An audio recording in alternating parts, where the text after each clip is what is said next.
Welcome to the Stampscapes lab. We're going to create a couple of really quick scenes on this marble paper.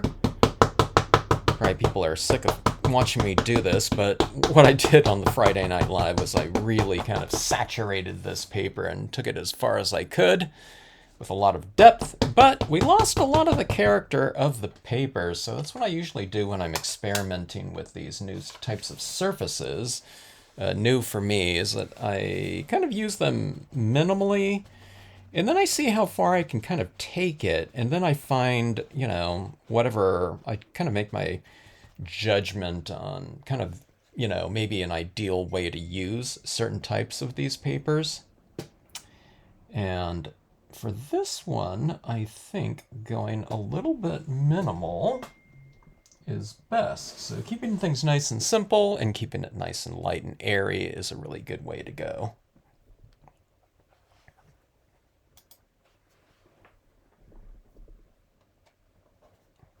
All right, now I wiped off a little bit of the base of that image just to create a little bit more of a transition into this lighter paper. So one of those types of techniques that I really like doing is the technique that's based around these Chinese ink paintings, okay? And it's where there's a lot of space in between the objects. It looks like there's like a, this environment where there's a lot of clouds and mist within the piece. All right, so I'm creating this staggered pine, whatever, outcropping. It's in the water. And we'll keep it kind of moving a little bit serpentine up here. All right, now I can put some other type of subject matter in there, or another side of the island. You can put, a cabin or something like that in there if you want to. I'm just going to use the imagery off of set number... is this set number 41? I think it is. I have so many sets these days, I can't remember the numbering sequence. All right. Go like this.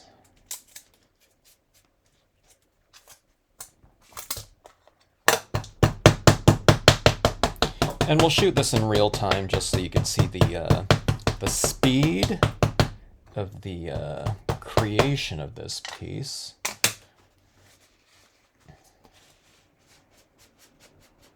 Or the true, I don't know, whatever the true time that it takes to do this. Okay, wiping off the bottom of this.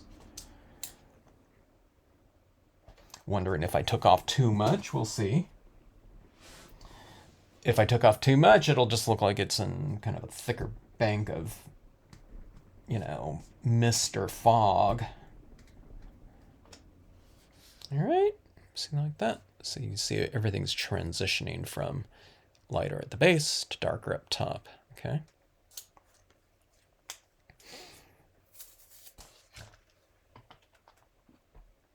And why don't we go for like a nice, decent sized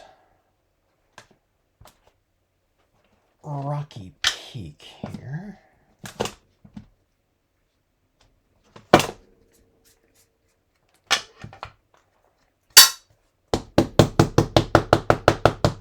Try to give it a majestic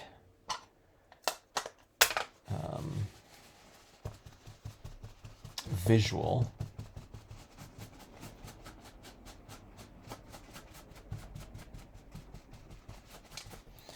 Pretty tall design right here. And I'm going to stamp it. Usually I have it coming up from right beyond the trees, right in the tree line. And we can do that, but I'm going to stamp it a little bit higher this time just to go for more of that. And that kind of that misty fog type of look.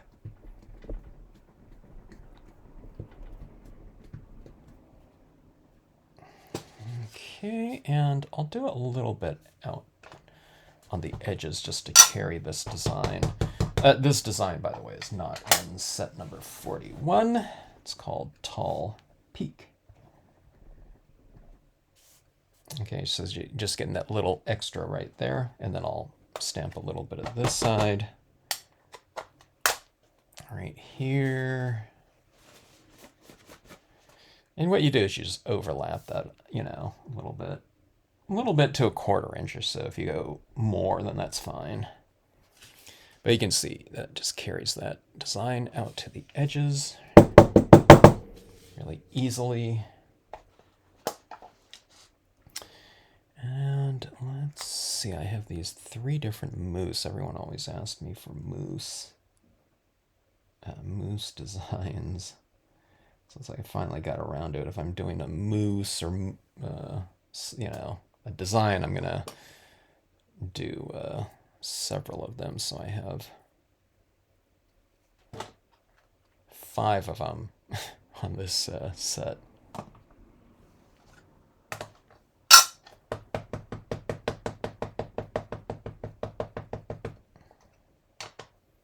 We'll do this too. We'll transition this a little bit.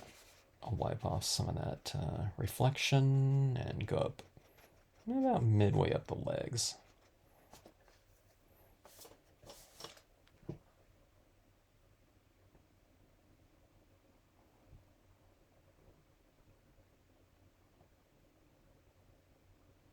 This is going to be kind of a significant focal point, so we want to stamp it out reasonably dark. So press and hold. Don't squish it down, More pressure isn't going to make it darker. Well, it could make it darker, I guess, if you're squeezing ink, theoretically, into the image there. But just in general, what you want to do is just allow that ink to transfer.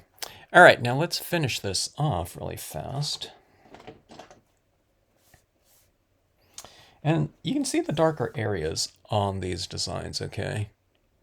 And I have a black colored pencil, and I'm just going to flesh this in a little bit more. So what you're doing is you're actually adding grayscale. So I added darker areas in my stamp design through the process of stippling, so you have a dense area of dots, and it looks a little bit more gray, okay? But they really are just black dots on there. I guess if you wipe off some color, it becomes a little bit more gray. If it's stamping out drier, as we wipe off the stamp before we make the impression. But this is actually truly adding in some grayscale in there, which makes the image look a little bit more, or a lot more, dimensional and defined. Defined in terms of light and shadow. Just the ability to use gray.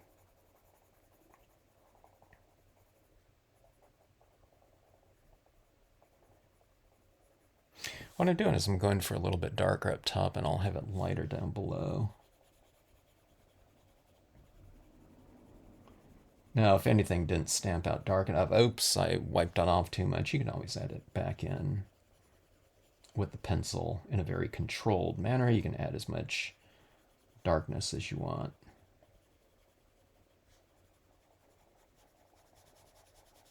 And I don't want too much because, again, it's supposed to represent this kind of going down into these clouds. And that's where this paper really comes in handy. A lot of times it's it already has this cloudy kind of look on here. It looks like the sky, this marble. All right, now I'm going to add a little bit of shadow down at the base of this. I don't want to go too dark because we've wiped off the bottom of the imagery for the purpose of it having it lighter. Drier impressions, lighter, but this kind of anchors down the imagery a little bit more. I didn't, on a lot of these designs, like water designs, in the early days, what I would do is I would draw in the reflections for it, trees reflecting downward, but I don't do that as much these days, just so I can include more stamps in the sets. And then if people want to, they can stamp their images upside down to represent the shadows. But yeah, they just get more different imagery for their money. For the most part, it doesn't mean I stop. I'm not going to do reflections in my designs at all anymore, but I don't know, that's what I've been focusing on more these days, is just a variety of options. Okay, down here, speaking of different textures in the paper, I'm going to give this a little bit more texturing with my tiny rock small. We need a little bit more texture, I'm finding.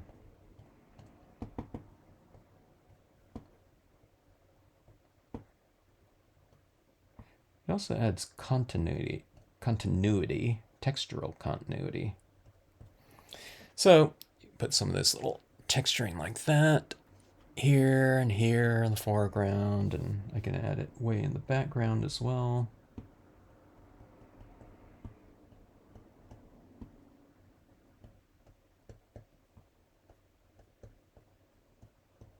So now we have a little bit more continuity between distant objects and closer objects. I wouldn't say anything in here is terribly close, but relatively speaking.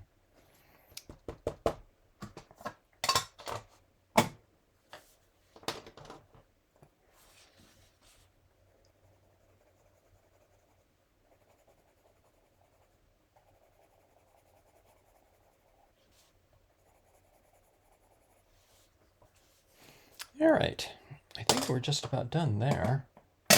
Some white pigment ink and a cotton ball. And let's add a little bit of textural variation into the scene. It has quite a bit already just from merely wiping off some of the ink before we made the impression, but I like to add a little bit more softness and in a very controlled manner by adding some, like a dry application of white pigment ink into the piece. So like right back in here, there's all these darker colored trees. I can put a little bit of tone over some now that it looks like those ones right there are a little bit more distant. All right, now we'll put that same kind of mist that's on that top of that tree there right into the base of the mountain here. You could even put some up on the mountain too, up high like that. It just looks a little bit more diffused. I don't know if you can tell the difference. It's subtle. All right, now let's see this tree right here. It's dark against that, which is good contrast, but maybe we can have a little bit more variation within that tree, so you can leave the top of it a little bit darker, but put a little bit of tone, at the base of it or something like that, or you can put it up top and not the bottom, whatever you want. So like this, so it just turns these images, makes them a little bit richer from a textural standpoint.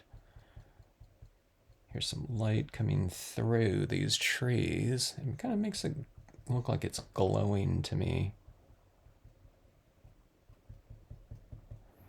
And it's atmospheric because it's cloud and mist.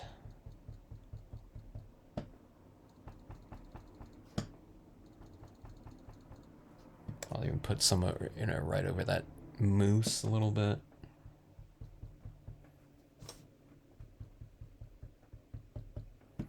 You want kind of a real dry, powdery, light type of application. All right, now I went darker up here with the colored pencil, but see this light against that.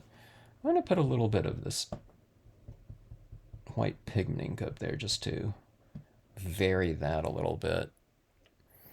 You can say, hey, Kevin, why you made it darker up there with shadows, so, why are you making it lighter now with the paint? Why didn't you just leave it lighter? It's a different type of light because I have that more solid gray underneath there, created with the black pencil. Okay, so it's just a little bit different. And then why don't we put some right down in here? It's an area that's some distance from that part of it. So again, I like variation. Now let's see if I have any. I didn't leave room for it. I should. On these kind of minimalist pieces, it's kind of good to have like a word stamp or something like that. I'm thinking right here. So let's see if I have anything that'll fit right in there. Okay, just peace. That'll fit right in there. It looks like a very peaceful setting here.